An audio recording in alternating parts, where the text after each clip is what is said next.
Respetados ponentes de la novena Semana Internacional de Ciencia, Tecnología e Innovación y el sexto Encuentro Interinstitucional de Semilleros de Investigación, en nombre del Comité Científico les agradecemos su interés por la investigación y en la difusión de conocimiento, un evento dirigido a la comunidad académica, científica y los sectores productivos de la región.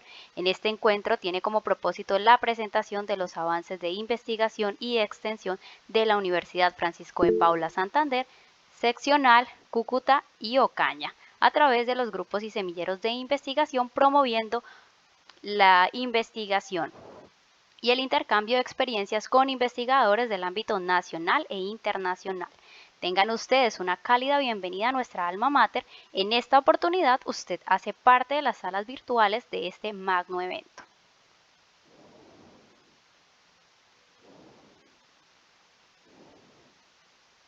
En estos momentos procederemos a tomar el registro fotográfico. Les pedimos por favor que activen sus cámaras. Muchísimas gracias. Vamos a activar las cámaras un momento. Gracias.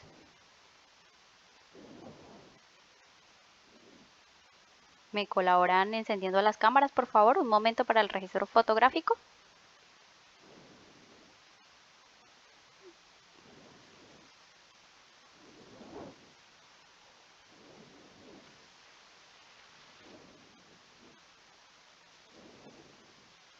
Muchísimas gracias. En esos momentos procederemos a informar el protocolo. Entonces me voy a permitir compartir pantalla para mostrarlo.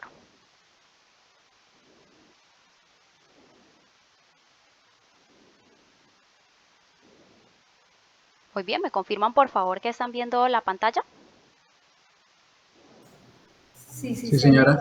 Vale, muchísimas gracias. La novena Semana de la Ciencia, Tecnología e Innovación será grabada por funcionarios de la UFPS de acuerdo con los fines de la citación y los que se definan en la reunión, y así como para el cumplimiento de los fines legales, contractuales, misionales y de seguridad. Todos sus datos serán tratados acorde con la Ley 1581 de 2012, sus decretos reglamentarios y la política de tratamiento de datos personales de la UFPS, en la cual se informan los derechos que le asisten como titular y la forma de hacerlos efectivos. Estas normas las podrán consultar en el portal institucional www.ufps.edu.co/universidad/normativa/929/4606. Las reuniones tendrán el carácter de confidencialidad e institucionalidad y no podrán ser utilizadas para fines diferentes a los acordados. Al ingresar a la sala de la novena Semana de Ciencia, Tecnología e Innovación, usted autoriza esta grabación de forma inmediata. La novena Semana de la Ciencia, Tecnología e Innovación será llevada a cabo de manera híbrida, contemplando escenarios presenciales en el campus y el apoyo de la plataforma Google Meet. Verifique la hora de inicio de la reunión e ingrese con 10 minutos de anticipación, ya que se comenzará cumplidamente en la hora especificada. Al ingresar, asegúrese que tanto la cámara como el micrófono se encuentren desactivados. Espere en la sala mientras la moderadora da inicio a la reunión. El uso del chat de la plataforma de Google Meet está reservado para las preguntas, razón por la cual debe evitarse comentarios, saludos o formulación de preguntas que no sean requeridas. El chat es la pestaña de Meet en donde se registran las preguntas. En caso de que se presente una falla técnica, el procedimiento a seguir será el siguiente. Si la falla se relaciona con la presentación institucional o la conexión de la plataforma de Google Meet, permanezca en silencio mientras la persona encargada soluciona el inconveniente. Si hay una falla en la conexión de su computador, reinicie el módem y verifique que al ingresar nuevamente su micrófono y cámara estén desactivados. Ante un corte imprevisto de energía eléctrica, se recomienda ingresar desde un PC portátil con suficiente carga de almacenamiento y tener a la mano un teléfono celular con datos suficientes para navegación. Se recomienda que el ingreso a las sesiones remotas sea a través del correo electrónico institucional. Los links de ingreso están en la programación y a través de los grupos de WhatsApp. Cada participante tendrá predeterminada una fotografía actualizada de su rostro en primer plano. Para una adecuada identificación, el participante escribirá en su perfil ingreso el primer nombre junto al primer apellido. Evite el uso de seudónimos. La presentación personal debe estar acorde con la ocasión. Adecúe su lugar de trabajo en un contexto de tranquilidad y libre de cualquier ruido que pueda interferir en las diversas presentaciones. Se recomienda el uso del carnet institucional que lo represente. El moderador cederá la palabra en los momentos que crea correspondiente para dudas, preguntas e inquietudes. Muchísimas gracias. Me permito dejar de compartir. Y de esta manera les vamos a recordar que cuentan con 20 minutos. Los primeros 15 minutos van a ser para realizar su presentación y los siguientes 5 minutos es para abrir un espacio de preguntas. En caso de presentar dificultades al momento de proyectar las diapositivas, con gusto nosotros podemos ayudarlos a la presentación. ¿Correcto? Correcto. En este momento iniciamos con la primera ponencia entonces titulada Variables que afectan el índice de deserción en la educación media en el departamento del Valle del Cauca utilizando como herramienta de análisis Python. Ponente Pedro Javier Fuentes Parada. ¿Me confirma que se encuentra en la sala, por favor? Sí, señora, buenas tardes para todos. Buenas tardes, bienvenido. Bueno, muy bien. ¿Damos inicio entonces? Sí, señor, en estos momentos puede compartir pantalla e iniciar con su presentación. Bueno, muy bien. Perfecto. Muchas gracias, buenas tardes para todos. Me complace presentarles los avances de este proyecto de investigación que hemos venido realizando de acuerdo a los objetivos que se nos ha propuesto en la especialización de analítica y Big Data que estamos desarrollando en la Corporación Universitaria Ibero. Ya en este momento les voy a compartir mi pantalla para hacer la presentación. ¿Me confirman si ven mi pantalla, por favor? Sí, señor, confirmo. Bueno, muy bien. Entonces, nosotros vamos a estudiar las variables que afectan el índice de deserción en la educación media en el departamento del Valle del Cauca utilizando como herramienta de análisis Python. Bien, nosotros estamos enfocados en emplear estas herramientas informáticas debido a la gran versatilidad del manejo de datos que se presenta actualmente en el mundo, ¿cierto? Entonces vamos a tener una introducción, la justificación, la pregunta problematizadora, los objetivos y los resultados que llevamos hasta ahora en este momento exploratorio de esta investigación. Bien. Nosotros como educadores, porque básicamente en el grupo de investigación la gran mayoría somos educadores, estamos analizando el porqué de la deserción escolar, qué es lo que está ocurriendo a nivel nacional y sobre todo qué o cuáles son las causas que la componen, ¿cierto? Entonces nos centramos en el departamento del Valle del Cauca debido a al gran número de estudiantes que se presentan y se tienen hay grandes variables por analizar. Y la herramienta que nosotros estamos trabajando es Python, obviamente empleando las herramientas y sus librerías como Pandas, NumPy, Number. Básicamente es una programación bien sencilla, pero robusta gracias a la implementación de este programa de Python. Como vemos, se ha evidenciado la pérdida de grandes volúmenes de personas que acceden a la educación. Es decir, hay estudiantes que no han ingresado o estando en las instituciones educativas se retiran.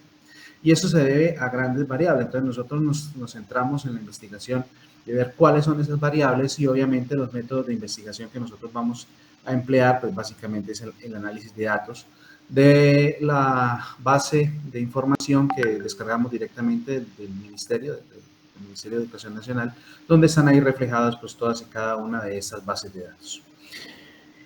Analizando ahora el caso puntual del Valle del Cauca, no es ajeno a esta realidad, tenemos alrededor de más de 19,000 niños y adolescentes que se han ausentado. Esto debido a grandes factores. El primero de ellos que analizamos así por encima ha sido la pandemia, ¿no? La pandemia pues obviamente fue un impacto no solamente educativo, sino también social y cultural y afecta bastantemente el ingreso a los estudiantes, a la educación. Y nosotros entonces vamos a mirar qué es lo que está ocurriendo, qué es lo que está pasando y cuáles han sido esas variables que pueden afectar la permanencia de los estudiantes en las instituciones educativas.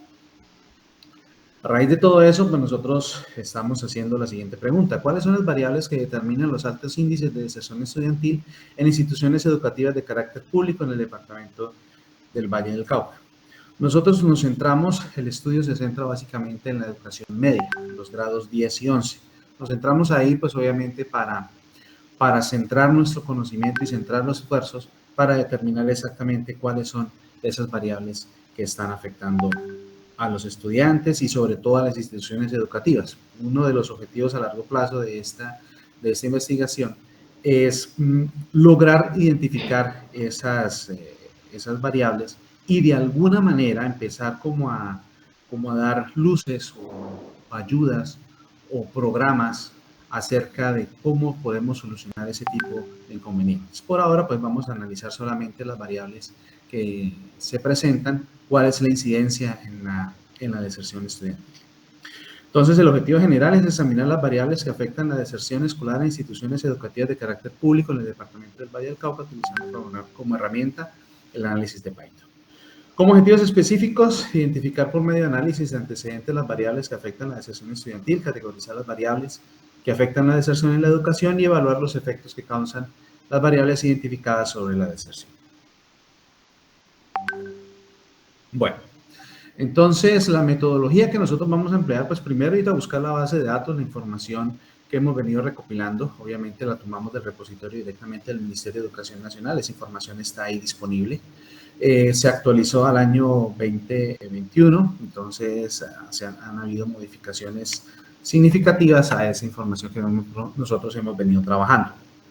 Estas investigaciones, pues, vamos a hacerla básicamente con estudios estadísticos descriptivos, análisis de correlaciones e interpretaciones de los resultados obtenidos. Vamos a mirar qué arroja la estadística y cómo nosotros vemos la afectación de la deserción frente a las diversas variables que nosotros tomamos en cuenta.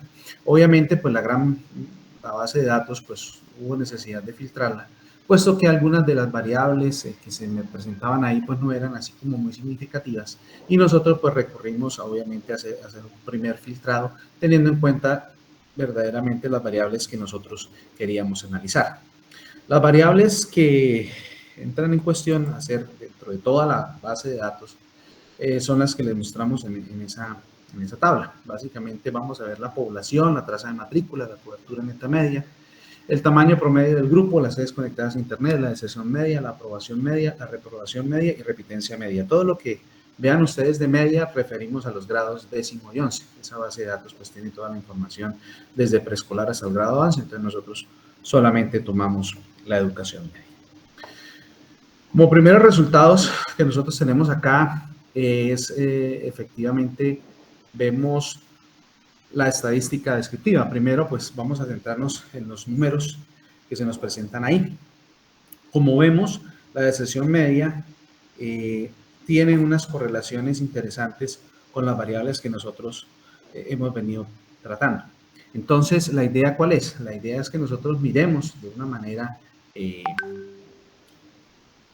recomendada es la forma de cómo estas variables están afectando a cada una de estas, cómo ellas afectan a la deserción. Ahí tenemos los valores especificados, los valores mínimos, los valores máximos, dependiendo de la población. Nosotros sabemos más o menos la población estimada son 273,000 personas que se han analizado y ahí están los diferentes valores que nosotros hemos venido tratando. Pero más que esta estadística descriptiva, pues vamos a mirar cada una de ellas.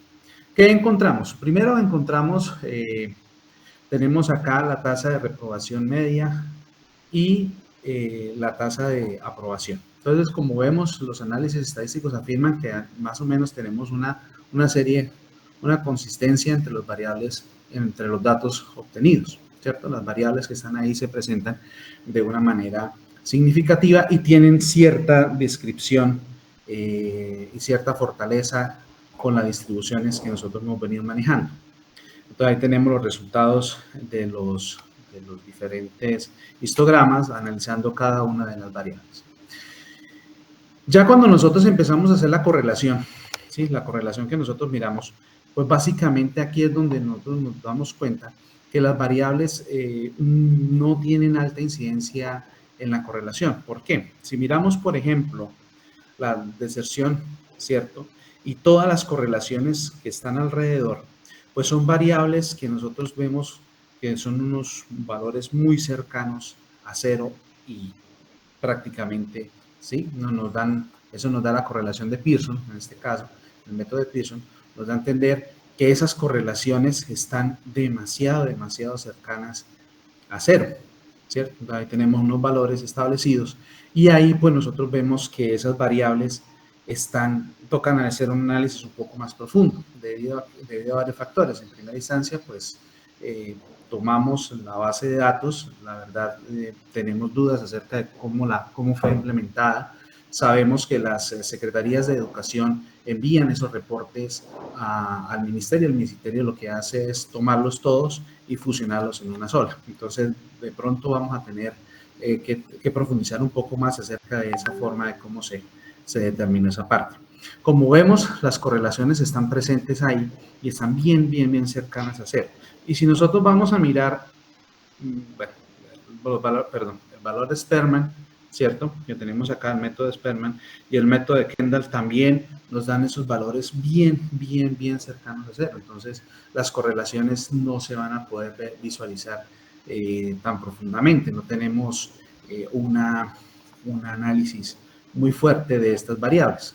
A esa conclusión llegamos.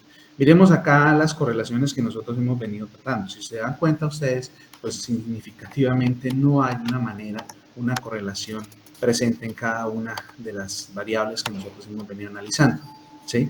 Estamos ahí analizando, por ejemplo, aquí el caso de la correlación de la variable población, la tasa de reprobación media y las sedes conectadas a Internet. Si ustedes se dan cuenta, pues esas variables están muy dispersas, ¿sí? Vemos que el punto no hay una tendencia propia, no hay una tendencia sesgada, no hay una forma de, matemáticamente hablando, tener una función para nosotros poder determinar si existe una correlación o no. Lo mismo tenemos acá en las variables, por ejemplo, en las variables de las sedes conectadas a Internet. Vemos también unas correlaciones muy dispersas entre la reprobación media y la reprobación media.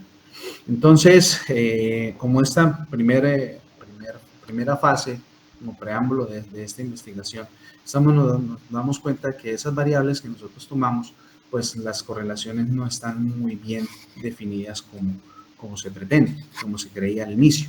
Más sin embargo, nosotros hemos venido buscando la explicación de por qué la deserción se está aumentando, aunque si ustedes se dan cuenta aquí, todas estas variables nada tienen que ver si las variables de deserción están en aumento.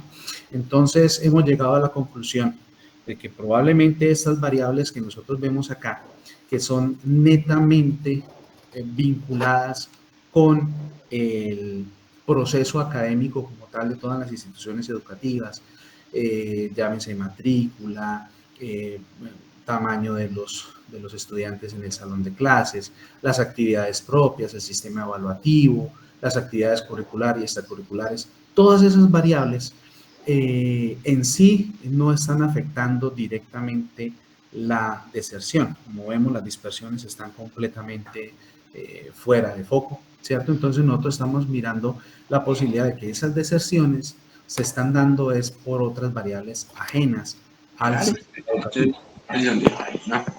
Vamos por otro lado, me dijo ella. Disculpe la interrupción. Luis Fernando, por favor, me colabora con el micrófono, desactivándolo. Ya, bien, sí. Entonces, estábamos hablando acerca de, y nosotros empezamos a mirar, y si efectivamente las variables alrededor de la institución educativa es la que está haciendo que la construcción aumente. Perdón, nuevamente, Luis Fernando Remolina, por favor, el micrófono. Dos palabras. Luis Fernando Remolina, por favor, me colabora silenciando el micrófono. Y por la espalda me agarró. Luis Fernando. Como sí. Perdón. ¿La ignoré en las escaleras? No, tranquilo, no hay ningún problema. Bueno, entonces, sigamos con la explicación, llegamos a esas conclusiones. Entonces, tenemos que profundizar un poco más acerca de las variables que están afectando la deserción. Ya definitivamente, bueno, definitivamente no, en una alta probabilidad, porque aún nos falta mucho por explorar. Pero en este primer análisis nosotros podemos decir que esas variables, la verdad, están alrededor de la institución educativa o dentro del vínculo social y afectivo que tenga el estudiante. Eso lo está afectando bastante. Nosotros vemos, por ejemplo, que las tasas de evaluación y las tasas de reprobación y las tasas de aprobación de todas las trabajando y de la recopilación que se ha hecho de la Secretaría de Educación, pues arrojan que los estudiantes, pues, en cierta medida no quieren ir a las actividades estudiantiles por eso, porque están perdiendo, porque están haciendo repitencia, pero es muy bajito el porcentaje de esos estudiantes. Si ya entramos más a fondo, vemos los problemas sociales que se presentan, drogadicción, pandillas, bueno, toda la realidad social externa a la institución educativa, pues eso sí refleja realmente la deserción, por qué el estudiante no está regresando a hacer sus actividades académicas cuando en teoría pues la única obligación del estudiante es precisamente eso, el estudiar.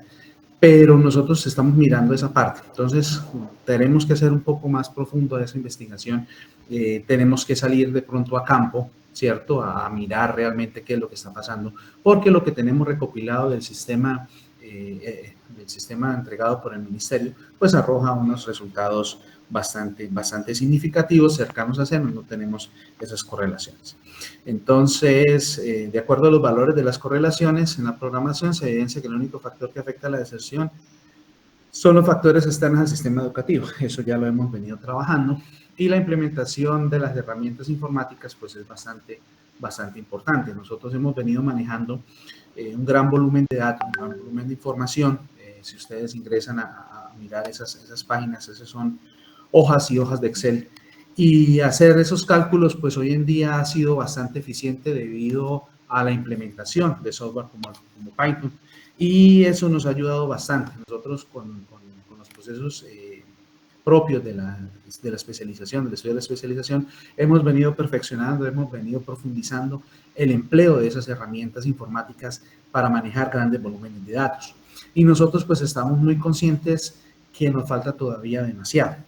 ¿Por qué? Porque tenemos que llegar a la raíz real, nosotros queremos llegar a la raíz de cuál es efectivamente la deserción y qué podemos hacer o cómo podemos diseñar algunas estrategias, algunos mecanismos para eliminar esa deserción. Pero ya hemos venido dilucidando y efectivamente pues en el sistema educativo la deserción probablemente no se está dando por ahí, sino por los eventos sociales alrededor. Y aquí están pues todas las referencias que nosotros hemos venido trabajando. Seguimos en el proceso nosotros estamos todavía, ya hemos empezado a implementar otro tipo de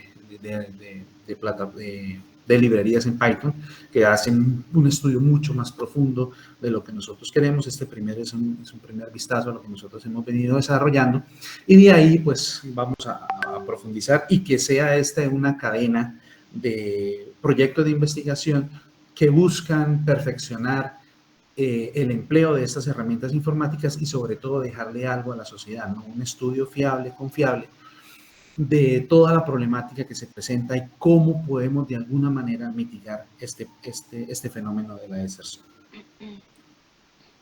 Bueno, muy bien, entonces quedo atento a si se presenta alguna pregunta, alguna inquietud.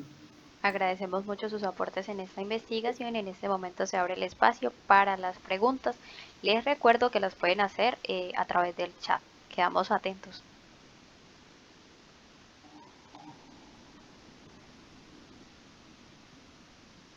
Nuevamente, les recuerdo por favor si tienen alguna duda, hacerla mediante el chat. Vale, siendo así, si no hay ninguna pregunta, entonces podemos pasar a la siguiente ponencia. Muchísimas gracias.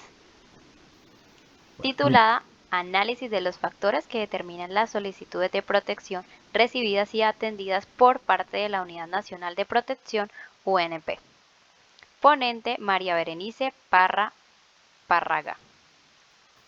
Muy buenas tardes. Muy buenas tardes, bienvenida. Entonces, voy a compartirles la Perfecto. Entonces,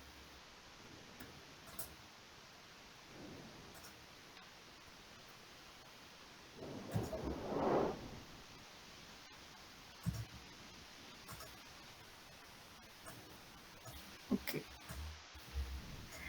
Entonces, como les decía, muy buenas tardes. Entonces, como decía, nos hacían la introducción, este proyecto busca hacer el análisis de determinar las solicitudes de protección recibidas y atendidas por parte de la Unidad Nacional de Protección. En el equipo de trabajo estuvimos realizando el ejercicio, el ingeniero Pedro Ignacio Martínez Silva, mi persona, María Berenice Parra, que soy administrador público, y la doctora Carla Sánchez. Bueno, esta investigación lo que pues busca es analizar cuáles son los factores que en realidad son determinantes para que en la Unidad Nacional de Protección se reciban y se atiendan solicitudes. Entonces, para este ejercicio realizamos pues la utilización de herramientas de Big Data, como es el Python, y además hicimos la utilización de la información abierta de la entidad. Nosotros no buscamos la información dentro de la entidad, sino fuera de la entidad, que está publicando la entidad en la página pues, de datosabiertos.com, pues, que es una página que su objetivo es promocionar la información, hacerla pública y hacer factible que se puedan realizar ejercicios de estos a partir de la información que dan las entidades. Entonces, pues lo primero que habría que mirar pues, es ¿qué es la Unidad Nacional de Protección? La Unidad Nacional de Protección es un organismo de seguridad de orden nacional que está orientado a los derechos, a proteger los derechos. Y para esto, entonces, ¿qué hace? Realiza análisis y evaluación de los riesgos, las amenazas y las vulnerabilidades que detectan en las poblaciones que tienen a su cargo, y con ello realiza una implementación de una serie de medidas que pueden ser individuales para una sola persona o colectivas porque pues es para una comunidad, aplicándoles un enfoque diferencial, es decir, mirando cuáles son las necesidades de esta población y dando la protección de acuerdo pues, a las poblaciones que tiene a su cargo. Esta entidad fue creada en el año 2011 mediante el decreto 4065 y actualmente está reglamentada por el decreto 1066. ¿Qué es importante tener en cuenta? Pues que es una entidad administrativa especial que tiene un presupuesto independiente y que está adscrita al sector interior, al Ministerio del Interior. Entonces, ¿cuál es nuestro objetivo? Pues conocer cómo se están haciendo esas solicitudes, cuáles son los factores que las determinan. Para eso decidimos mirar cuáles eran los factores de aceptación, cuáles eran las causales de esa incidencia, esa necesidad, cómo se identifica la persona que tiene, que se identifica como vulnerado en su derecho, y pues determinar pues, la correlación que hay entre las diferentes variables en las bases de datos que suministra la entidad y realizar pues, el ejercicio a través de herramientas de Big Data como es Python. Pues para esto pues es una investigación cuantitativa de carácter exploratorio en los datos pues, públicos de la entidad. Identificamos que esta entidad tiene información publicada del año 2020 a 2022, destacando que de 2022 solamente se trabajó hasta junio, porque pues no hay información después de esta fecha, de acuerdo a lo que dice en la página de datos abiertos, esa información se actualiza de forma anual. Entonces, pues estamos esperando de pronto para final de año haya más datos para estudiar. Pues se hizo un análisis exploratorio inicial para identificar y depurar información. Identificamos pues que las bases de datos tienen espacios en blanco y hay información que pues no es muy clara, entonces pues hubo necesidad de identificar esa información. A esto ya organizada la información, se hicieron análisis de estadísticos multivariados pues para determinar la relación de las variables y pues análisis de los posibles grupos de población, el comportamiento temporal y el modelado de los datos pues para poder hacer modelado. Bueno, aquí podemos mirar pues cuáles fueron pues la base de datos. La base de datos entonces contenía pues información de variables como año, mes, los departamentos y pues las poblaciones que se identificaban las personas como en riesgo a su vida. Siendo relevantes pues además de la población, el motivo de su solicitud, el género, que pues para está identificado en masculino y femenino. Aquí nos vemos la descripción de las estadísticas. Se hizo una estadística de las variables, identificando pues que específicamente en el tema de amenazas, la media estaba en 3, la desviación en 4 y había una asimetría de 4 en la información que arrojaban las bases. A continuación realizamos pues una matriz de correlación. Esta matriz aquí como los colores más oscuros nos permite identificar cuáles son las variables que entre ellas se relacionan más. Identificamos pues, que las variables más importantes en la base de datos que está suministrando la entidad pues son los líderes sociales, la población de género masculino, las personas que identifican que su motivo de amenaza es motivo laboral, y hay uno importante que es en relación a desconocido. Hay muchas personas que se sienten vulnerados, pero no logran identificar o al momento de hacer la caracterización manifiestan desconocimiento del motivo de su amenaza.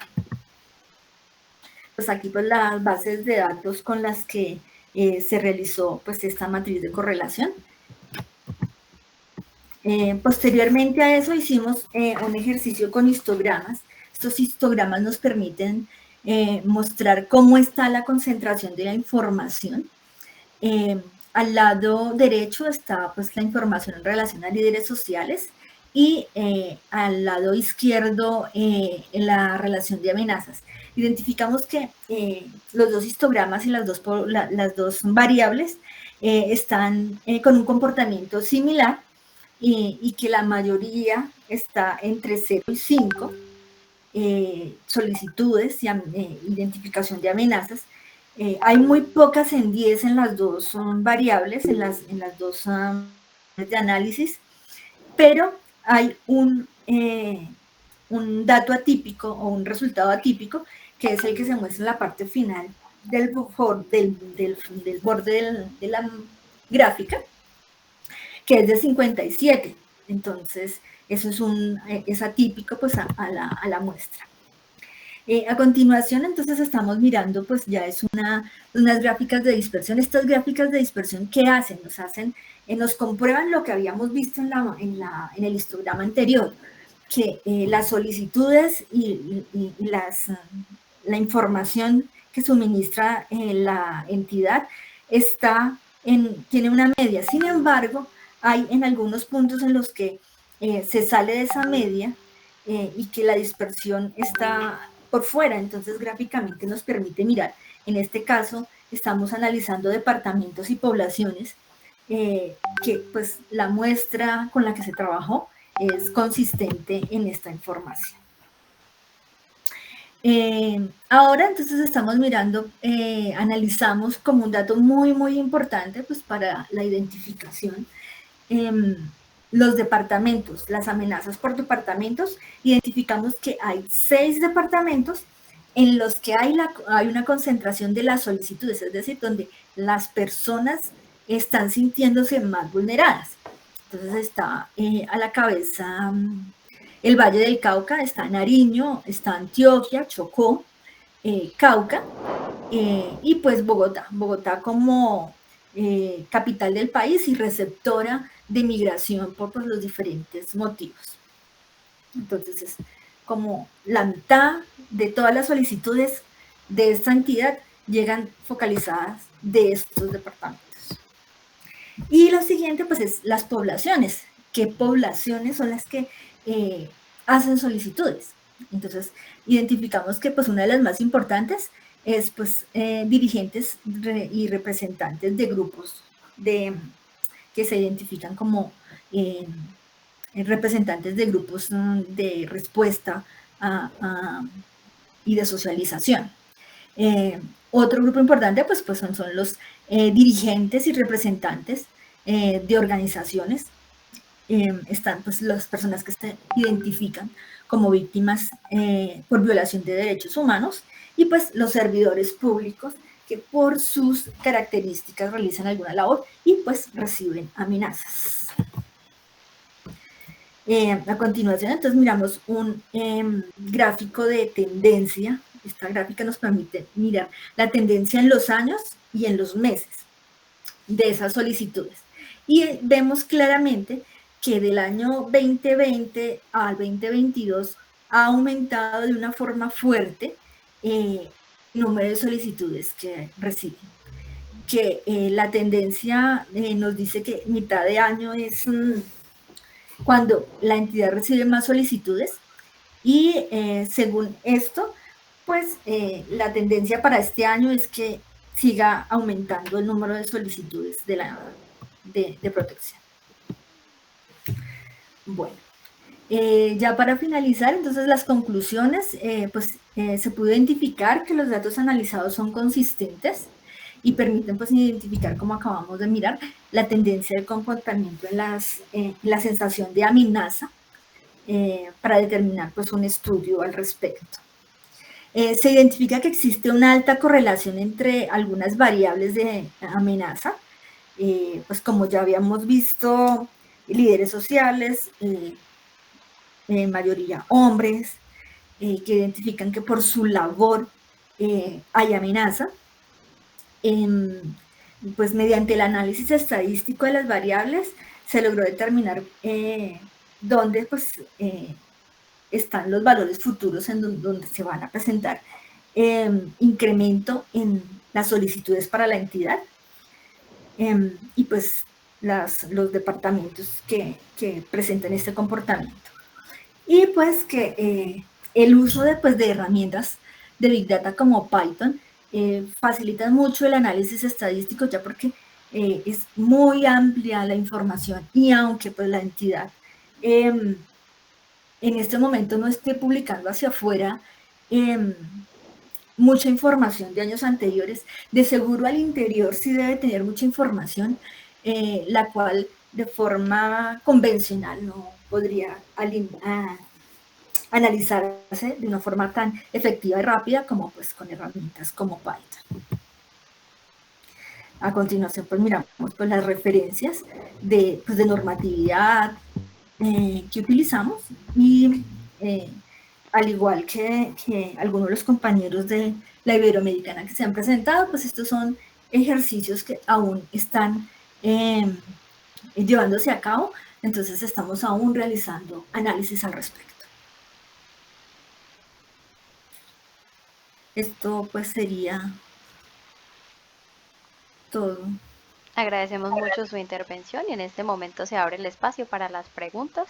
Les recuerdo por favor que si tienen alguna pregunta, formularla mediante el chat.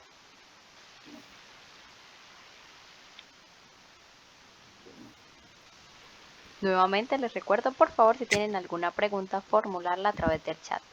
Recuerden que en todas las ponencias podemos ir haciendo preguntas y al finalizar las vamos a responder. Bueno, siendo así, no tenemos preguntas en el chat, entonces de esta manera me permito avanzar en la siguiente ponencia. Muchísimas gracias. Gracias. Vale, la siguiente ponencia titulada Revisión de los coeficientes de pérdidas para accesorios más comunes utilizados en proyectos residenciales en la región Caribe colombiana. Ponente Tatiana María Arteaga Hernández. ¿Me confirma por favor que se encuentra en la sala? Buenas tardes, sí señora, voy a compartir.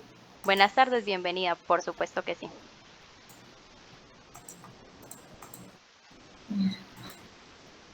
Un momentico. Vale, en esos momentos les informo que se compartió el link de asistencia, está en el chat.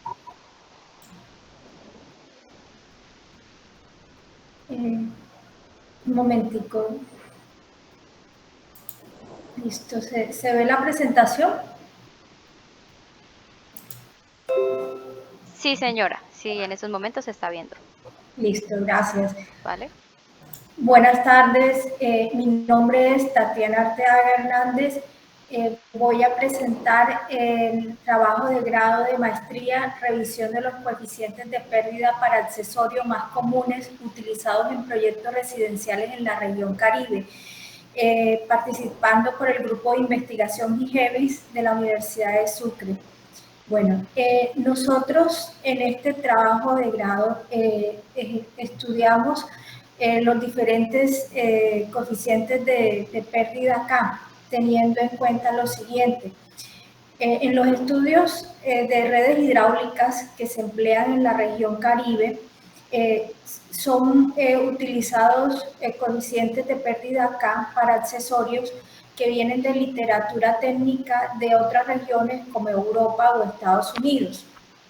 Tengamos en cuenta que cuando utilizamos un accesorio en las redes hidráulicas residenciales, se va a ocasionar una perturbación y esto provoca una pérdida de energía HL. Entonces, esto está relacionado con estas coeficientes de pérdida K. Teniendo en cuenta que no se presentan o no se encuentran estudios relacionados con base en el diámetro y el material del accesorio, se nace este proyecto. Para ello, primero que todo, se diseñó y se construyó un banco de pérdidas. Con este banco de pérdidas se tomaron unos datos experimentales en un laboratorio de hidráulica y con estas mediciones se calcularon los coeficientes de pérdida K, teniendo en cuenta unos parámetros hidráulicos. Bueno, de acuerdo a esto, se plantea la siguiente pregunta. ¿Cuáles son los valores experimentales de los coeficientes de pérdida K más óptimos de los accesorios que se utilizan comúnmente en instalaciones hidráulicas residenciales en Colombia en función del tipo de material y su diámetro? Bueno, de acuerdo a lo que comenté anteriormente, los estudios son escasos específicamente a estos parámetros. El objetivo general de este trabajo es determinar los coeficientes de pérdida K para los accesorios más comunes utilizados en las instalaciones hidráulicas en edificaciones en la costa Caribe colombiana y comparar estos valores experimentales con los registrados en la literatura técnica. Básicamente el estudio se centró en ciudades de Montería y de Sincelejo, Córdoba y departamentos Córdoba y Sucre. Objetivos específicos: construir a través de una revisión bibliográfica el estado del arte sobre los coeficientes de pérdida para accesorios hidráulicos según su diámetro y material constructivo. El siguiente objetivo: realizar un análisis comparativo entre los diferentes coeficientes de pérdida para accesorios reportados en la literatura técnica y los obtenidos de manera experimental y realizar un comparativo básicamente entre estos y establecer cuáles eran los más adecuados técnicamente para emplearlos en las redes hidráulicas. Y el último objetivo es realizar un análisis entre estos coeficientes de pérdida encontrados en la literatura, en las investigaciones y los obtenidos experimentalmente y hacer una verificación en un diseño o una red hidráulica residencial. Bueno, la metodología empleada en este trabajo de grado inicialmente se estableció una investigación con un enfoque cuantitativo y cualitativo. Se realizó una investigación bibliográfica de diferentes revistas indexadas, publicaciones técnicas sobre los coeficientes de pérdida K. Tanto teniendo en cuenta el K genérico y los K según diámetro y accesorio. Posteriormente se realizaron ensayos de laboratorio. En este se hicieron mediciones o se hicieron lecturas en donde a través de los diámetros nominales se obtuvieron diferentes cálculos con parámetros como velocidad y calculando el coeficiente de K.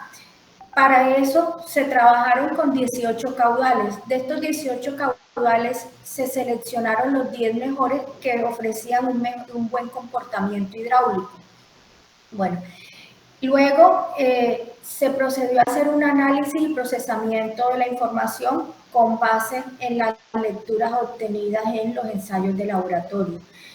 Y con base, de acuerdo a estas mediciones y la revisión bibliográfica, se hizo la verificación o en el análisis isométrico hidráulico de una red residencial.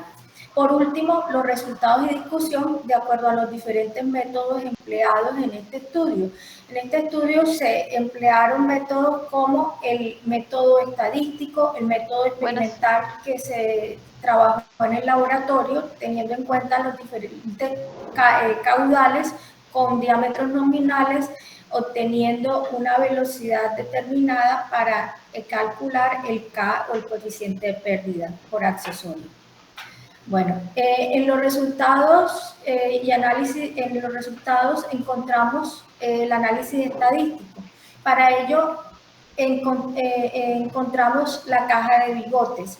En esta se estableció una distribución de datos en la cual se graficó los coeficientes de pérdida K obtenidos de manera experimental y los diámetros de los diferentes accesorios. Este es un ejemplo de uno de los accesorios que se empleó en este estudio, que es el codo de 90. Se trabajó con diámetros de media, de 3/4, de 1,5. Para nosotros escoger este tipo de datos, se cogieron los datos más homogéneos y más similares, que presentaran homogeneidad entre estos. Entonces, en esta caja de bigotes encontramos unos rangos. En estos rangos, de acuerdo a la distribución, se calcularon un K promedio para cada diámetro. Y estos K promedios los comparamos con los K obtenidos de manera experimental en el laboratorio, arrojando una similitud y una confiabilidad alta en estos resultados. Luego, empleamos el método estadístico ANOVA y la prueba de múltiples rangos. En este método de múltiples rangos y ANOVA se trabajó para identificar la similitud y la confiabilidad entre los resultados y la homogeneidad de las muestras. Se estableció que hay un porcentaje de correlación del 95% y los valores atípicos son pocos. Se trabajó también con coeficientes de correlación y de determinación R al cuadrado. El coeficiente de determinación R al cuadrado me va a establecer específicamente la intensidad de la relación entre dos variables en un análisis de correlación. Aquí podemos observar otro método que es el estudio del comportamiento del coeficiente K versus diámetro, en el cual se obtuvo la ecuación de correlación y el coeficiente de correlación, graficando K versus diámetro. En este método, al obtener la ecuación de correlación y el coeficiente de determinación, se pudo encontrar por el método, este es un método, el método del Instituto Hidráulico Americano. Es un método muy confiable, porque en este nosotros, al reemplazar en la ecuación de correlación la variable X, podemos obtener los diferentes K, y esos K nos dieron valores muy fiables y son los que se utilizaron o se recomiendan para los diseños de las redes hidráulicas residenciales en estas zonas de estudio. ¿No? El siguiente Yo le aviso. método es el comportamiento K versus diámetro. En este caso del codo de 90, que es una de las muestras que se escogió, y se estableció ya el K con el que se va a trabajar. Este método del Instituto y de Hidráulica Americano tiene una ventaja, que se puede proyectar y reemplazar en la variable K que tenemos en el anterior estudio.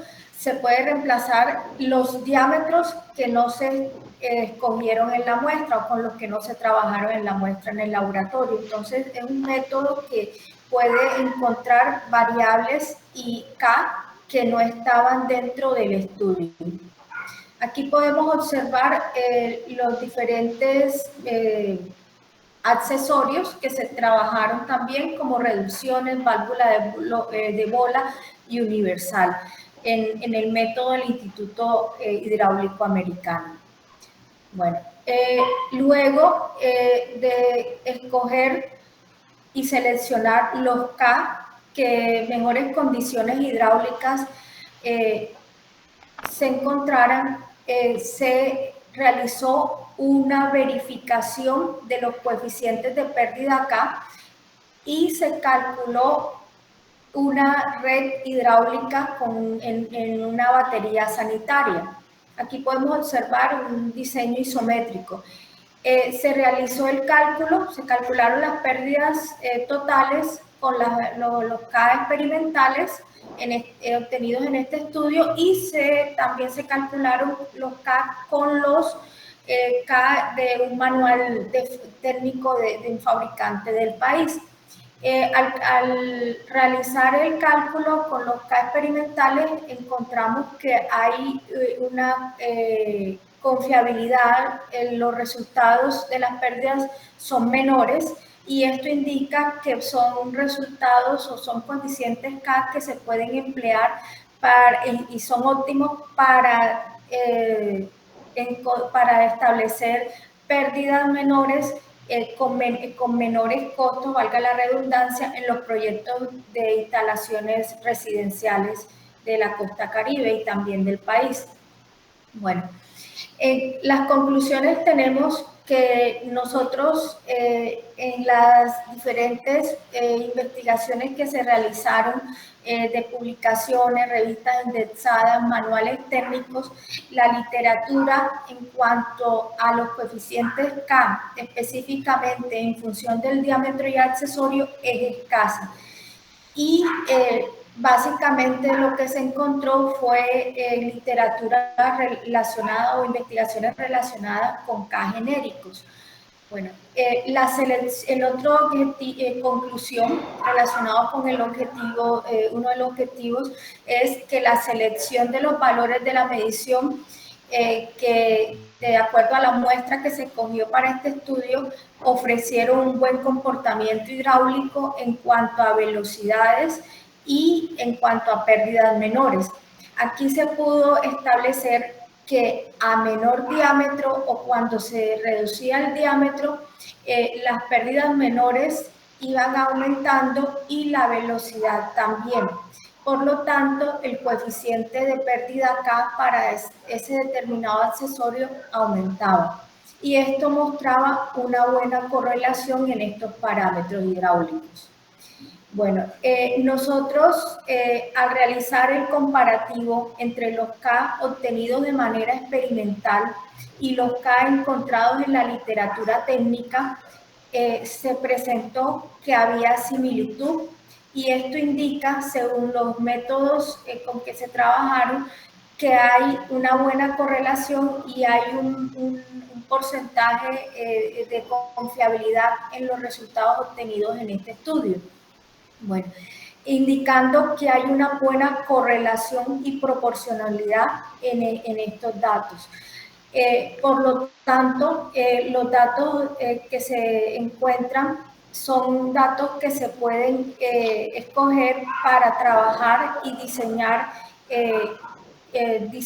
realizar diseños hidráulicos en redes para edificios o viviendas de la región Caribe o del país, porque básicamente se trabajaron con materiales como el PVC, que es un material que se emplea en nuestro país, y la ventaja es que se trabajó con diámetros específicos.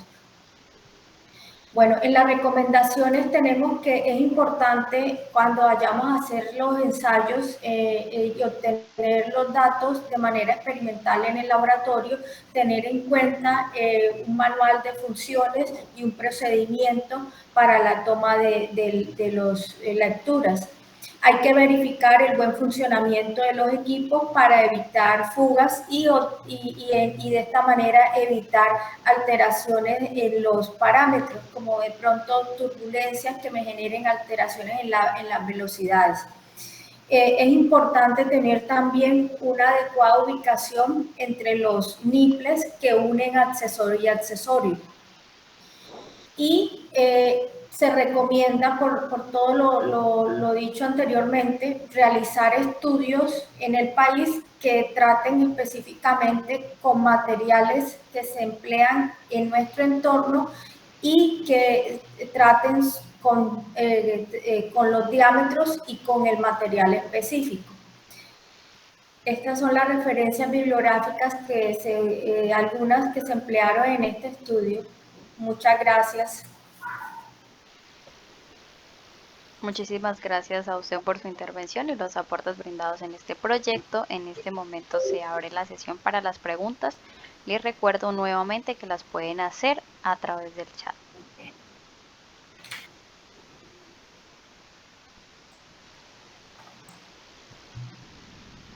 Vuelvo y recuerdo, por favor, las preguntas para las ponencias las podemos hacer a través del chat. Recuerden que es importante este tipo de preguntas. Sí, señora Tatiana. No, disculpe, no. Vale.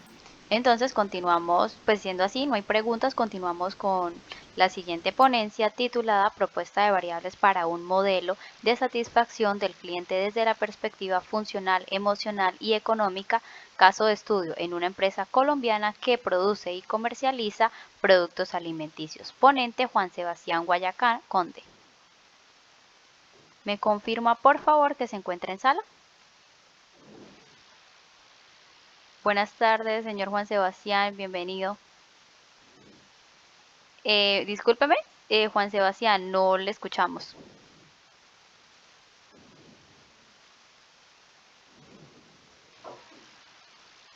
No, señor.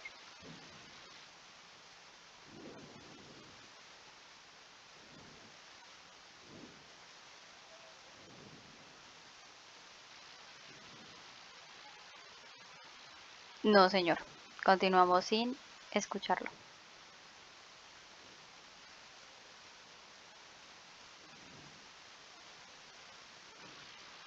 ¿Me confirman los demás participantes si ustedes lo escuchan? No se escucha. Vale, entonces esperemos a que trate de solucionar el inconveniente. Por favor, les recordamos lo de las preguntas en cada ponencia, es importante ese paso. Recuerden hacerlas a medida que van explicando la ponencia, la podemos ir haciendo y al finalizar nosotros les permitimos el espacio de 5 minutos para que los ponentes las puedan responder, ¿vale?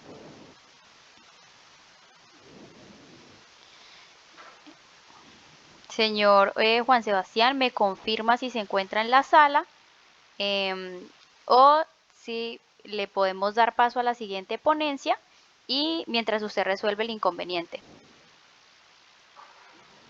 Me puede escribir a través del chat, por favor.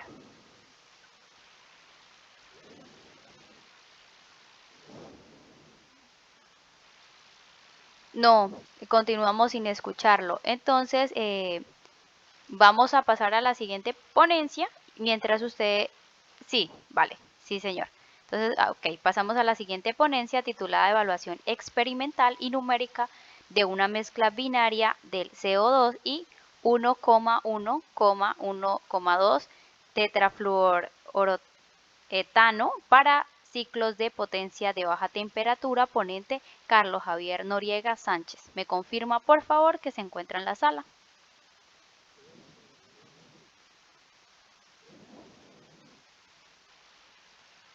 Señor Carlos Javier Noriega Sánchez, ¿se encuentra en sala?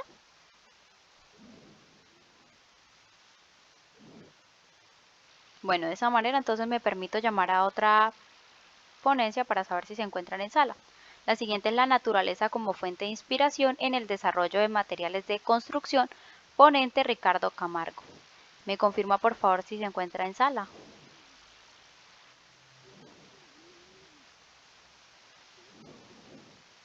Vale, pasamos a la siguiente entonces, producción de hidrógeno verde usando agua salada y un electrodo nanoestructurado con inspiración biológica, ponente Laura Carmona Saldarriaga. Nuevamente se encuentra la ponente. Vale, entonces continúo. Modelo de predicción de producción de panela utilizando aprendizaje automático. Ponente Diana Marcela Rodríguez Arciniegas. Me confirma por favor si se encuentra en la sala.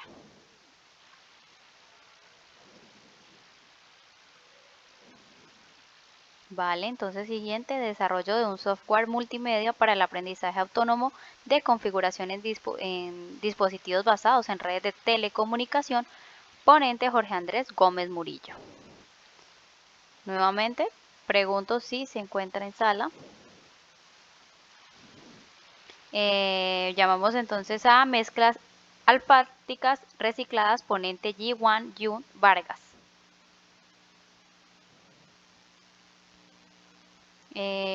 Ponencia diseño de rúbricas para cursos de desarrollo de software bajo plataformas Classroom y GitLab. Ponente Marco Antonio Darme Jaimes. Y por último tenemos a la teoría de las situaciones didácticas aplicadas a la enseñanza de la ingeniería eléctrica, revisión del estado del arte, Diego Fernando Mota Nieto. ¿Se encuentra en la sala? En esta parte me permito volver a decir que si alguna ponencia se encuentra en la sala, por favor me confirme para poder presentarlas, que tengan las diapositivas a la mano y en dado caso que estén presentando alguna falla, pues nos las pueden facilitar a través del grupo y nosotros les hacemos el favor de compartirlas. Nuevamente les recuerdo, por favor. Disculpen, ¿ahí me escuchan ya? Vale, perfecto, sí lo escuchamos. Voy a compartir el sonido por el celular y pues la pantalla por el computador, la única forma que Listo, sí, estoy señor. usando aquí.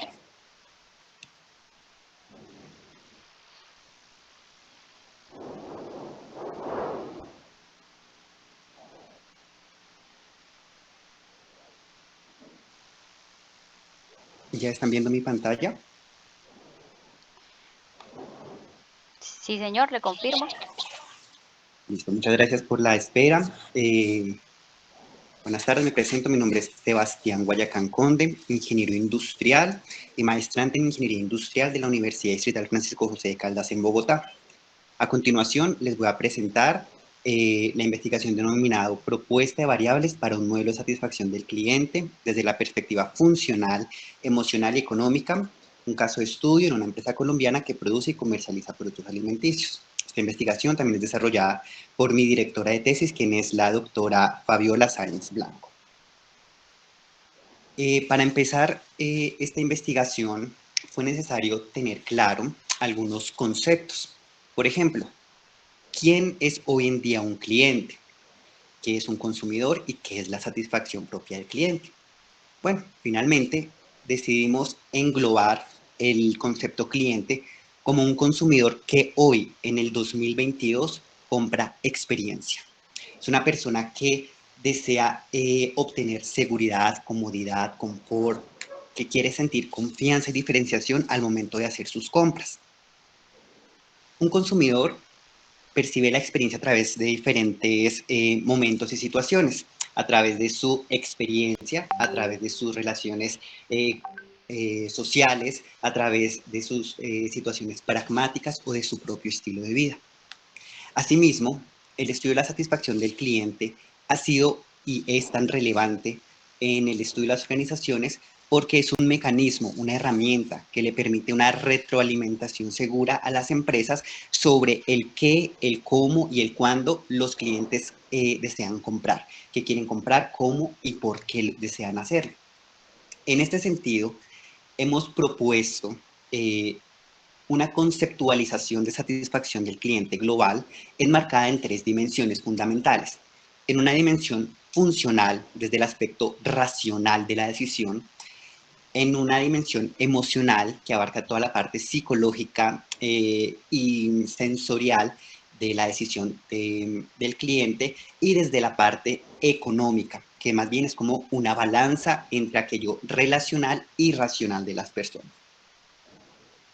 Muy bien, la satisfacción del cliente desde los inicios, que fue más o menos en los 80s, finales desde los 70s, inicios de los 80s, ha tenido diferentes conceptualizaciones a lo largo del tiempo, se ha ido enriqueciendo. Inicialmente la satisfacción del cliente era vista desde la parte material, racional del producto, es decir, desde la parte física, desde que cumpliera con lo que debía cumplir, sus funciones propias. Sin embargo, cercano a nuestra época, diferentes autores, diferentes organizaciones han enriquecido esta conceptualización añadiendo teorías, por ejemplo, en cuanto a la expectativa, en cuanto al valor, en cuanto al servicio que se le ofrece al cliente. Es decir, el cliente no solo compra un producto y ya, él compra una experiencia. Como les venía diciendo, tradicionalmente la satisfacción fue estudiada en una perspectiva cognitiva, a partir de la racionalidad humana. Y en los últimos años ya ha estado la parte emocional mucho más presente, e inclusive hoy en día hay personas que hablan de una parte religiosa de la satisfacción del cliente. Como les venía diciendo, la satisfacción puede entenderse como una función entre la diferencia de lo que espera el cliente y lo que realmente recibe. Y muchos autores la clasifican en 3 niveles: una no satisfacción, una satisfacción e inclusive la felicidad. Y esa se da cuando sobrepasamos la expectativa del cliente. El cliente está sobresatisfecho, es decir, el cliente es feliz. Y pues se considera una de las bases más sólidas para predecir el comportamiento futuro de compra, la lealtad y el atraer clientes potenciales hacia la organización. Muchas organizaciones también han establecido algunos modelos propios para sus empresas y han definido diferentes variables a lo largo del tiempo, de los años. Entonces, muchas están enfocadas hacia el servicio. Entonces, muchos de esta revisión literaria que se hizo de modelos de satisfacción están enfocadas hacia empresas de servicio, hacia empresas como hoteles, hacia empresas como empresas de tecnología, la información y la comunicación. Sin embargo, hay escasez de modelos que me permitan identificar la satisfacción del cliente de productos alimenticios. Uno muy cercano fue el modelo de Robinet Value Star, que combina aspectos racionales y emocionales. Finalmente, luego de todo el estudio bibliométrico que realizamos, establecimos 3 componentes que van a explicar la satisfacción del cliente hoy en día. Un componente funcional, explicado a través de la calidad del producto y del diseño del producto, es decir, de la parte material, racional. 5 variables para el componente emocional, enmarcados por la calidad del servicio, la confianza que siente el cliente, la experiencia de compra, el valor y el vínculo. Y el componente económico, que está descrito por las formas de pago y por el precio del producto. El componente funcional es aquel que me va a permitir proyectar las características racionales del producto, aquellos atributos tangibles vistos como un todo. El componente emocional va a enfatizar en las características afectivas y psicológicas que generan esos productos en el cliente, esas emociones, esas sensaciones y ese impacto positivo. Y el componente económico, que es una mezcla entre la racionalidad y la emoción, engloba características que permiten tener una percepción de justicia, de un beneficio. ¿Qué tan justo es el precio que pago por aquellas características racionales y emocionales que me presenta un producto? Es así como tenemos 3 hipótesis de investigación. La primera es que el componente funcional tiene un efecto positivo sobre el grado de satisfacción del cliente. La segunda es que el componente económico tiene un efecto positivo sobre el grado de satisfacción del cliente. Y la tercera es que el componente emocional tiene un efecto positivo sobre el grado de satisfacción del cliente. Muy bien, ¿cómo se desarrolla la investigación? Esta investigación o la data nace al interior de la organización de esta empresa colombiana que produce y comercializa productos alimenticios. Es una investigación de tipo correlacional con diseño no experimental, donde participaron 206 personas que se consideran líderes de procesos comercial, de mercadeo, de diseño de producto, de calidad. Y ellos fueron los que nos entregaron, digamos, este insumo para poder cuantificar esa relación entre las variables. Como instrumento para obtener esta data se utilizó un cuestionario de respuestas tipo Likert, donde cada uno puntuaba cada una de las variables de 1 a 7, según su grado de importancia de acuerdo a su experiencia en la organización. Asimismo, la validación de los constructos se realizó mediante un sistema de análisis de ecuaciones estructurales, ya que este es un método estadístico que permite a los investigadores definir a priori algunas características bases de los modelos. Teníamos 206 personas, 206 personas que nos aportaron a la data de este experimento. Sin embargo, decidimos revisar mediante una calculadora de muestras de ecuaciones estructurales, y estas 206 personas podían de alguna manera medir el efecto del modelo. De acuerdo a unos parámetros establecidos y al número de variables del modelo, la calculadora nos arroja que con 200 participantes, con 200 observaciones, es suficiente para establecer un efecto adecuado del modelo. Por lo tanto, decidimos parar con las 206 líderes comerciales. Asimismo, cada una de las variables, es decir, la calidad del producto, el diseño del producto, la calidad del servicio, estuvo discriminada en ítems. Es decir, la calidad del producto estuvo discriminada en el cumplimiento de los requisitos y expectativas del cliente y en la diferenciación de estas características básicas, asimismo con las demás variables o constructos, para detallarlas de mejor manera y que puedan ser de mejor entendimiento para las personas que las iban a evaluar. Los instrumentos que se utilizó para el análisis fue el software SPSS para el análisis de fiabilidad y análisis descriptivo estadístico, y para el análisis factorial confirmatorio tal del modelo de ecuaciones estructurales, el software también de IBM Amos versión 23. Muy bien, en el primer análisis estadístico, que es la fiabilidad de los datos, nos dimos cuenta que hubo un ítem de medida que correspondía al constructo vínculo que no aportaba a la investigación, que de pronto era contraproducente hacia lo que queríamos llevar, y ese ítem fue publicidad y promoción del producto, dándonos como resultado que es un ítem que no aporta a la satisfacción propia del cliente. Por lo tanto, decidimos eliminarlo para análisis posteriores. En el análisis factorial confirmatorio, realizamos la validez convergente y discriminante de las variables. La validez convergente, es decir, que cada ítem correspondiera a la variable latente o a la dimensión a la que estábamos proponiendo. Es decir, que calidad del producto, por ejemplo, sí estuviese explicando la dimensión funcional, o que el precio estuviese explicando la dimensión económica. Y la validez discriminante es que cada una de estas variables explicara solamente una dimensión, es decir, que el precio no me explicara diferentes dimensiones, sino únicamente la que se estaba proponiendo para el análisis. Se realizó esta validez estadística y pudimos comprobar que sí existe validez convergente y validez discriminante, por lo que continuamos al desarrollo último del modelo de ecuaciones estructurales,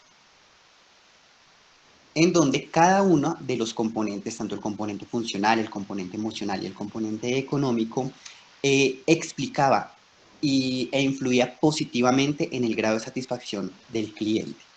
Asimismo, tomamos las medidas de ajuste, los criterios que nos dan las medidas de ajuste para un modelo de ecuaciones estructurales, y los comparamos con el fin de garantizar que el modelo propuesto de alguna manera explica la realidad de la satisfacción del cliente. Cada una de estas medidas de ajuste absoluto, incremental y de parsimonia, fueron cumplidas satisfactoriamente en este primer modelo de ecuaciones estructurales, por lo cual concluimos que es un modelo aceptable a la realidad de la organización. Con base en esos resultados pudimos sostener las tres primeras hipótesis que se tenían. ¿Por qué? Porque todos los coeficientes de regresión estandarizados tomaron un valor positivo, un impacto positivo sobre la satisfacción del cliente. De esta manera sostuvimos las tres hipótesis. Sin embargo, y siendo Perdón un poquito de la congruentes, interrupción. No sé si solo es a mí, pero creo que estoy viendo borrosas las diapositivas. ¿Me confirman si los demás también la están viendo borrosa?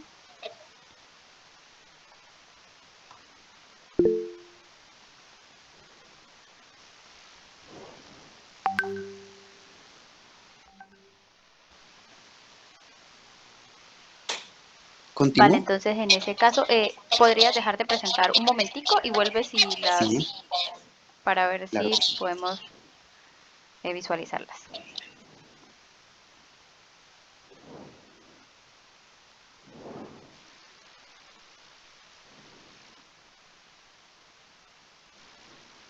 Estoy volviendo a compartir.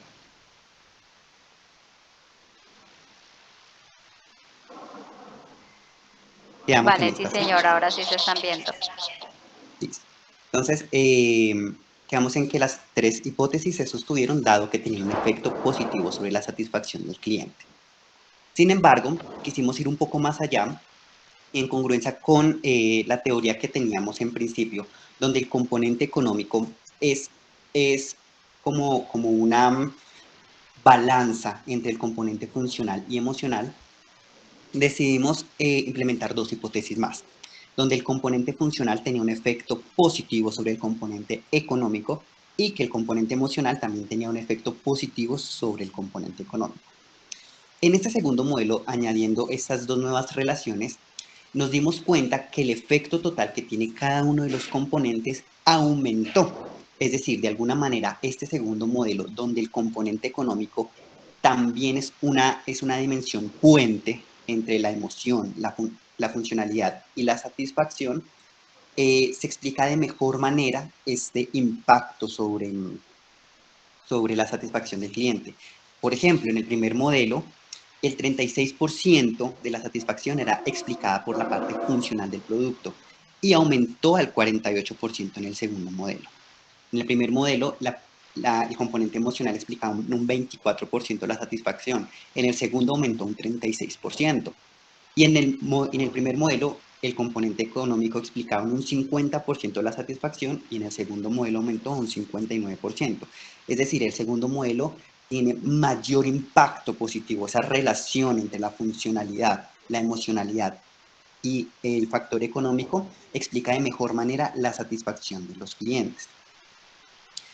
Para el componente funcional, la variable más importante o que tiene mayor impacto fue el diseño del producto, lo que sugería que los clientes ven de mejor manera la utilidad, la usabilidad y la propia estética de los productos al momento de comprarlos. Para el componente económico, la variable con más impacto fue el precio, es decir, que un cliente se siente satisfecho cuando entiende o cuando percibe que el precio es justo, que es competitivo y es accesible. Y para el componente emocional, las variables con mayor impacto fue la calidad del servicio y la experiencia de compra, sugiriendo así que un cliente llega a sentir más satisfacción cuando se siente muy bien atendido, cuando hay empatía en el trato y cuando responden a sus preferencias y gustos en el trato. Sin embargo, nace una pregunta. ¿Quiere decir que la satisfacción del cliente está enfocada en el factor económico o que debería existir alguna política en la empresa enfocada en el precio para satisfacer a los clientes? Y la respuesta es no, no necesariamente. Lo que nos quiere decir el modelo o por qué el componente económico es mayor o tiene un mayor impacto sobre la satisfacción es porque como organizaciones tenemos el reto, o esa organización tiene el reto, de aumentar ese impacto de estas variables emocionales y funcionales en sus productos para que el precio que ellos están proponiendo para la compra de sus productos sea accesible, sea competitivo, es decir, el cliente no tenga discusión alguna en adquirir el producto por el precio sugerido, dado que llena su componente emocional a través del servicio, a través del vínculo, a través del valor emocional que genera el producto y a través, evidentemente, de su diseño y de la calidad. Cuando la empresa es capaz de cumplir con estas variables, con estas características en sus productos, el cliente es menos propenso a no pagar por ese producto. Entonces, esto realmente es la conclusión macro de esta parte o esta propuesta de variables para el modelo de satisfacción del cliente. Y finalmente, estas son las referencias que hemos utilizado a lo largo de la investigación para poder determinar esas variables y el impacto que tienen las dimensiones propuestas sobre la satisfacción del cliente. Vale, muchísimas gracias por los aportes en esta investigación. En estos momentos abrimos el espacio para realizar las preguntas. Les recuerdo, por favor, que las pueden hacer a través del chat.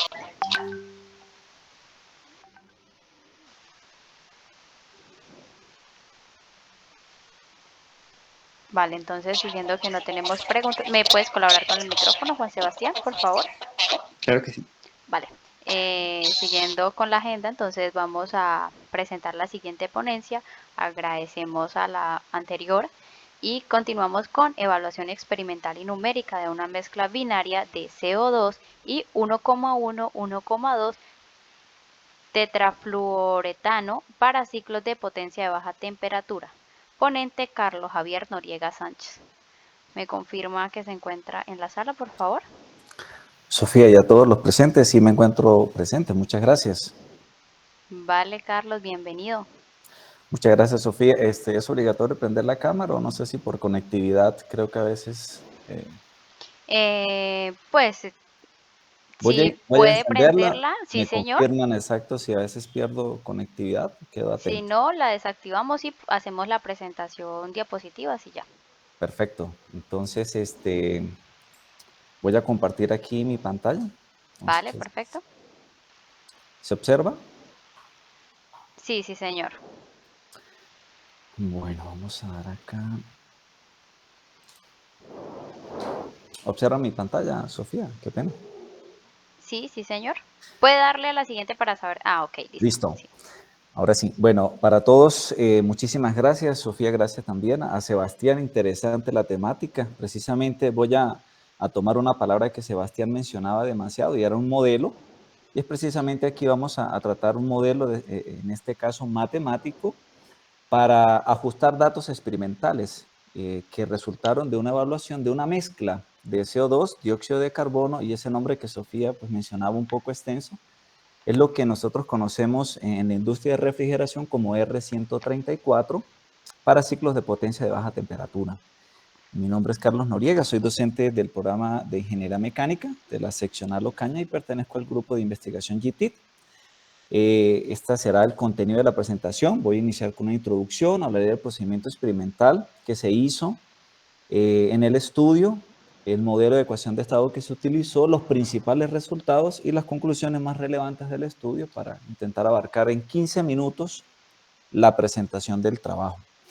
Entonces, para colocarnos un poco en contexto, quisiera comentarles que vemos allí dos figuras, quizás este es muy similar, muy familiar para nosotros, que son los refrigeradores domésticos que tenemos en nuestros hogares, y al interior de ese dispositivo, ¿cierto? Ese sistema termodinámico, fluye un fluido, generalmente un refrigerante. Ese refrigerante pues es el responsable por extraer el calor de los alimentos y mantenernos el espacio refrigerado, ¿cierto? Y a la derecha, a nuestra derecha, observamos otro ciclo, en este caso de potencia, y son los ciclos que se utilizan para producir electricidad. Si nos ubicamos aquí en Norte de Santander, quizás tengamos alguna familiaridad con un nombre que hemos escuchado, termotasajero, y es una termoeléctrica que produce electricidad a base del vapor, ¿cierto? Toman energía del carbón, esa energía la transfieren al vapor y ese vapor se expande en una turbina y produce electricidad. El fluido precisamente que está internamente en ese ciclo de potencia, en el caso de termotasajero, es el vapor. Y la ventaja de ese fluido, pues obviamente es un fluido natural, es abundante. Sin embargo, nosotros requerimos digamos, la temperatura para yo evaporar el agua, pues debe superar los 100 grados, ¿cierto? Sin embargo, tenemos otro tipo de fluidos que son conocidos como fluidos orgánicos. Los refrigerantes, como el que utilizan las neveras, es uno de ellos, es un fluido orgánico y él utiliza o se requiere una temperatura de evaporación más baja, ¿sí? Al requerir una fuente digamos, una temperatura de evaporación más baja, pues yo puedo utilizar diferentes fuentes de calor. Por ejemplo, los gases de combustión que se emiten en muchas ladrilleras de aquí de Norte Santander o los hornos de coquización se emite una cantidad significativa de gases de combustión en un nivel de temperatura alrededor de 200, 300 o inclusive en algunos casos superior a los 400 grados centígrados. Hay una cantidad de energía que yo puedo aprovechar. Entonces, nosotros requerimos, desde el punto de vista de la ingeniería, requerimos predecir las propiedades termodinámicas de esos fluidos. Es decir, por ejemplo, si yo le cambio la fase al agua a un nivel de temperatura y de presión, ¿cuánto es la energía que yo puedo aprovechar? O sea, ¿cuánta de la energía que me cede el calor la puedo transferir al agua? Nosotros requerimos hacer medidas para poder determinar las propiedades termodinámicas, particularmente la entalpía. Y la entalpía es una medida de energía por unidad de masa que nos proporcionan los fluidos, ya sean refrigerantes, ya sean el vapor o fluidos orgánicos o inorgánicos, etcétera. ¿Listo? Entonces, estos ciclos, retomando nuevamente el ejemplo del refrigerador doméstico, ahí tenemos un fluido puro, generalmente el R134, que se mezcla con el aceite refrigerante, el aceite lubricante, perdón, del compresor. Pero también yo tengo otro tipo de fluidos también, que no necesariamente es el R134, tengo otros fluidos refrigerantes que tienen unas ventajas, por ejemplo, desde el punto de vista ambiental. Es decir, por ejemplo, si yo emito un refrigerante, algunos de ellos impactan notablemente al ambiente, aumentando el potencial de calentamiento global o destruyendo la capa de ozono, ¿listo? Entonces, la ventaja de utilizar mezclas es que yo puedo, digamos, ajustar esos parámetros ambientales, inclusive llegándolos a reducir. Por ejemplo, en este caso, si mezclo dióxido de carbono, que es el fluido de estudio, con R134, yo puedo disminuir el potencial de calentamiento global del R134. Por lo tanto, desde el punto de vista ambiental, es significativo y es relevante trabajar con este tipo de fluidos, pero se requieren hacer medidas experimentales para yo poder ajustar un modelo, en este caso matemático, a partir del cual yo pueda predecir las propiedades termodinámicas. Y existen dos tipos de métodos para hacer digamos, ese ajuste entre un modelo matemático y un dato experimental. Teniendo claro que un modelo matemático pues me permite predecir, ¿cierto? Predecir las condiciones experimentales, y es una ventaja tener un modelo matemático y no estar haciendo experimentos a cada momento para conocer las propiedades termodinámicas de los fluidos. Existen métodos analíticos y los métodos sintéticos. En este caso, el estudio que se hizo es con un método sintético y en él se utiliza fundamentalmente la visualización del cambio de fase.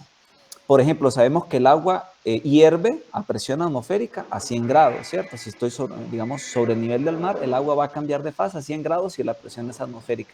Entonces, ese punto experimental de cambio de fase yo lo puedo utilizar para introducirlo, esa condición de presión y temperatura lo puedo utilizar en una ecuación de estado para yo ajustar esa condición experimental y por tanto poder predecir propiedades termodinámicas utilizando rutinas matemáticas.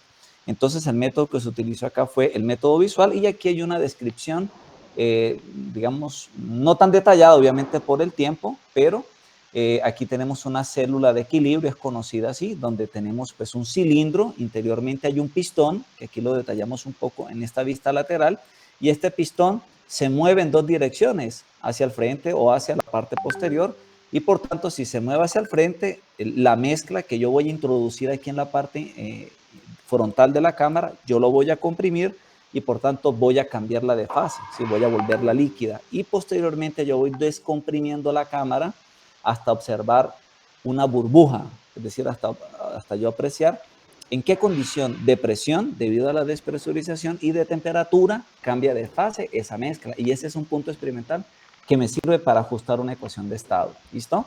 Aquí tenemos un agitador magnético, este dispositivo azul, esta es una perilla.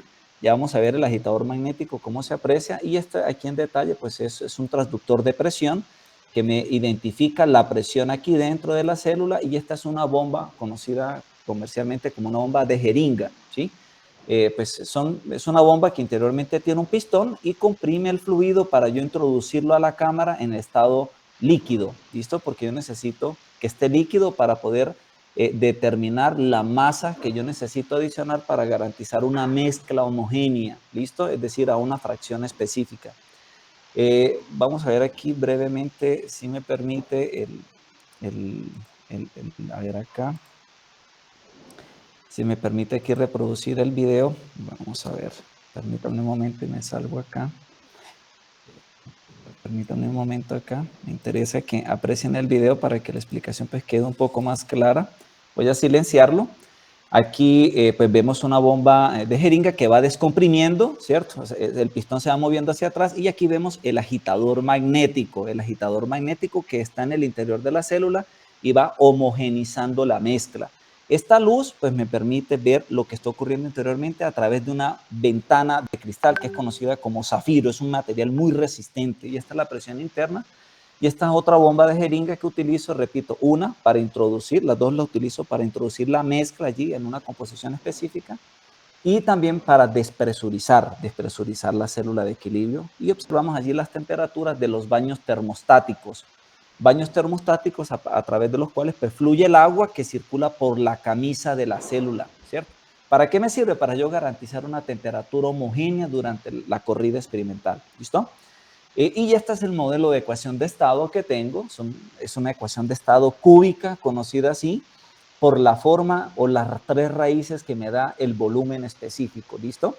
Y a pesar de que se vean algo complejos, pues no es así. Necesitamos tres parámetros básicos que todo fluido nos permite obtener, que son las condiciones críticas, P crítica y temperatura crítica.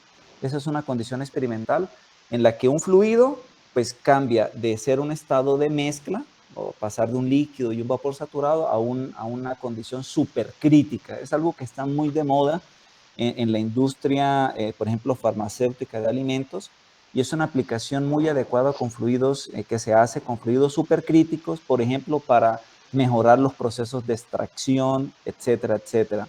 Y estas son las condiciones experimentales o las ecuaciones que fueron utilizadas para determinar el error entre el dato experimental y el dato que me proporciona la ecuación de estado, ¿listo? Y los tres parámetros de entrada, repito, que necesito conocer de cada fluido es la presión crítica, la temperatura crítica y este valor de esta letra griega omega que hace referencia al factor acéntrico. Siendo el factor acéntrico pues una medida de la geometría de la molécula, ¿listo? Desde el punto de vista termodinámico, el factor acéntrico nos da una medida de la geometría circular o no circular de una molécula. Y eso es importante desde el punto de vista termodinámico. ¿Por qué? Porque entre más asimétrica sea una fluida, por ejemplo, los aceites sintéticos, por ser una cadena de carbono e hidrógeno extensa, pues ella es muy asimétrica y es realmente complicada para ajustarla, digamos, para identificar propiedades desde el punto de vista matemático por la complejidad de la molécula.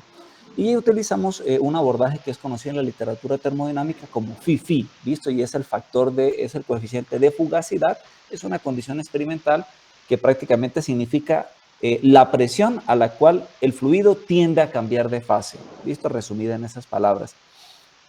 A continuación, pues voy a mostrar los principales resultados de esa investigación.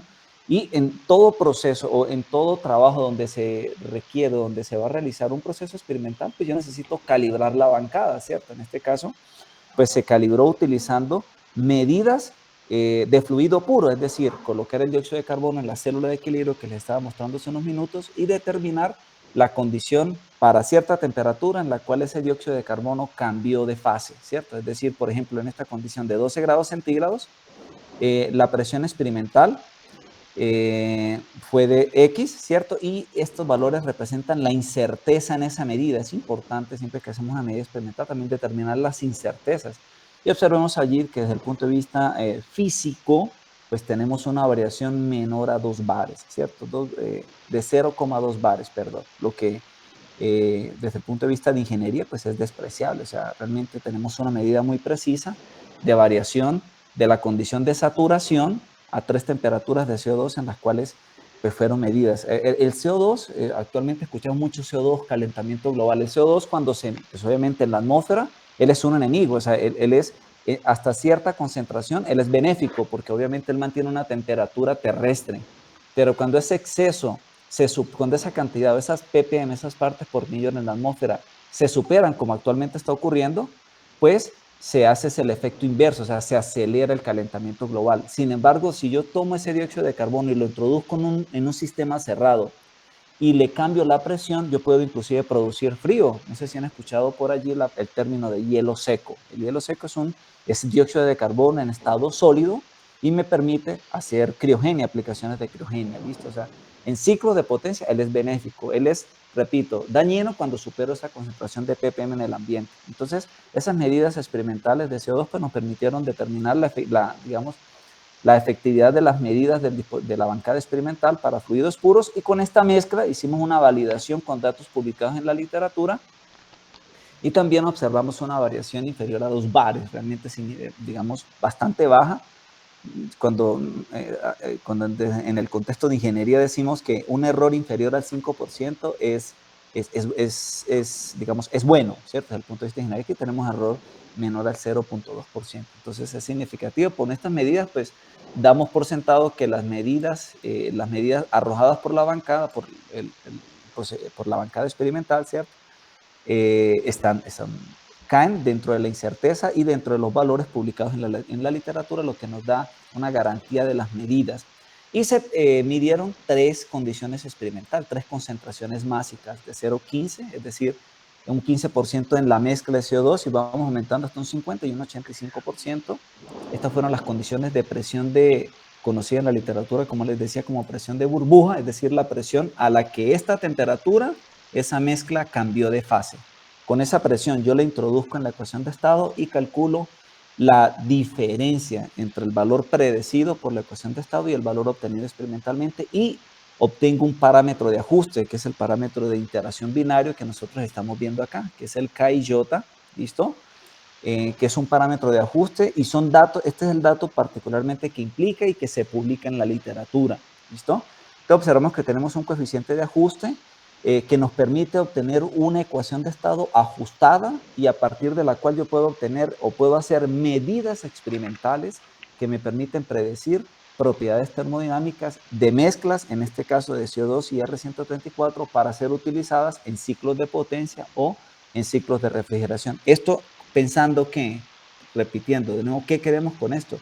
Pues identificar el potencial de esta mezcla para yo poder recuperar energía de fuentes donde habitualmente se rechaza esa energía, ¿listo? Donde habitualmente se pierde, se elimina.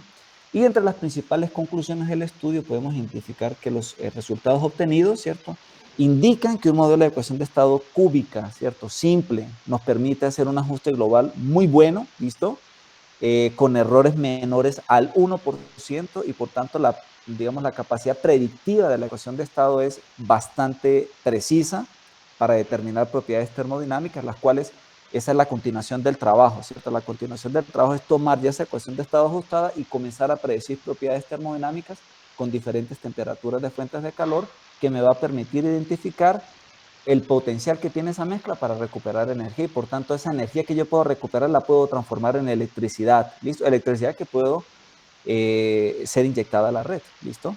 Esta ecuación de estado, pues simple, nos permite, nos da luces en el sentido de que pues otras ecuaciones de estado más complejas y que desde el punto de vista termodinámico estadístico, pues resultan más engorrosas de ser implementadas matemáticamente, pues no se requieren en este caso, ¿listo?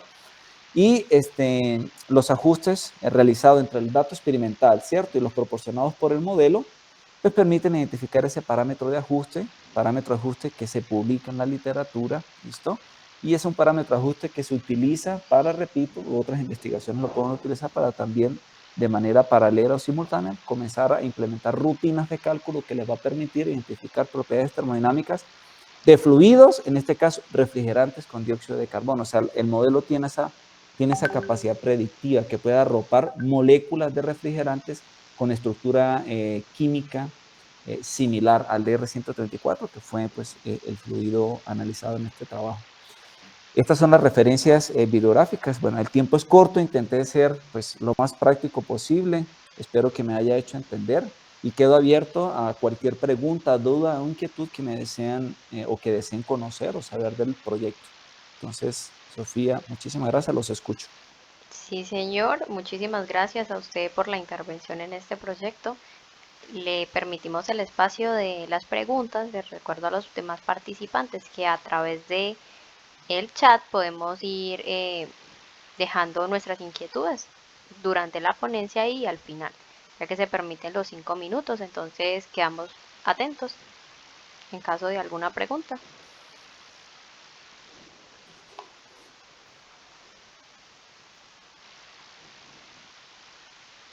Vale, creo que entonces en este momento no hay ninguna duda. Muchísimas gracias y continuamos con la siguiente ponencia. Gracias. Vale, titulada La naturaleza como fuente de inspiración en el desarrollo de materiales de construcción. Ponente Ricardo Camargo. Me confirma por favor si el ponente se encuentra en sala. Vale, continuando así, mencionamos a producción de hidrógeno verde usando agua salada y un electrodo nanoestructurado con inspiración biológica, ponente Laura Carmona Saldarriaga. Me confirma por favor si está en sala.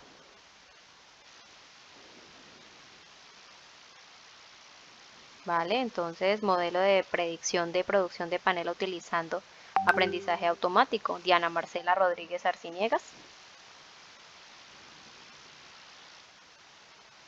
Desarrollo de un software multimedia para el aprendizaje autónomo de configuración en dispositivos basado en redes de telecomunicación, Jorge Andrés Gómez Murillo. Mezclas asfálticas recicladas por Iwan Yu Vargas. Diseño de rúbricas para cursos de desarrollo de software bajo plataformas Classroom y GitLab. Y por último, la teoría de las situaciones didácticas aplicadas a la enseñanza de la ingeniería eléctrica, revisión del estado de arte, ponente Diego Fernando Mota Nieto. Si alguno de ellos se encuentra en la sala, por favor me confirma si están presentando dificultades para presentar. Recuerden que pueden enviarlas al grupo y nosotros le facilitamos la visualización para los demás participantes. Vale, en estos momentos entonces les pedimos pues excusas y un momentico de paciencia para saber si de pronto los demás ponentes se van a conectar. ¿Vale?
Vale, mientras esperamos entonces a que se conecte algún ponente, no sé si alguno no le aparece en el chat la hoja para diligenciar la asistencia, entonces me voy a permitir volverla a enviar. Y para quienes se están conectando en estos momentos, entonces si es alguna ponencia, por favor me informan para presentarla. Recuerden tener las diapositivas a mano y en caso de que estén presentando alguna dificultad, nos la pueden compartir a través del grupo de WhatsApp y nosotros facilitamos para presentársela a los demás participantes. Igualmente pues mantenemos un poco la espera a ver si se conecta algún otro ponente.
Me disculpan por favor los inconvenientes y pues que el ingreso de los ponentes. Les pedimos el favor de que por favor se mantengan en la sala para poder escuchar a los demás ponentes.